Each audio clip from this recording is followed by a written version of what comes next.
Welcome to this tutorial where I'm going to show you the step-by-step process on how to install and set up your app. DocuSign Action Automation for Workflows. Navigate to App Marketplace, search for the app and you click on it. Then you click on Install and you click on Allow and Install. Ignore this pop-up. Once you're done with your installation, reload the page. Head down to the custom page of the app, click on it. Then you're going to see the app interface with all its necessary features, such as the documentation and everything you need to begin your journey with the app is right in here. We have the Smart Queue video that is going to guide you on how to get credentials to set up your app. We have the app set up right over here.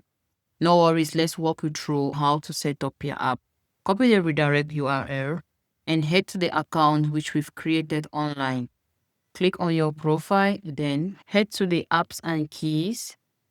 Then you click on add an integration key. Give a name and click on create. Scroll down and use the redirect URL which we copied right here. Then toggle on all the HTTP methods. Click on save. Copy your base account URL, head back to the account, click on start setup and you paste. Then you copy the account ID, head back to the account and you paste. Click on actions, head on the edit. Then you copy your client ID and you paste. Head back to the app, scroll right down here, generate a secret key, copy and you paste.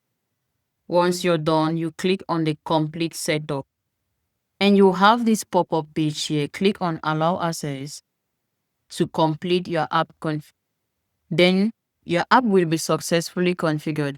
We have a support center where you'll be able to create a ticket and book a call with the support team.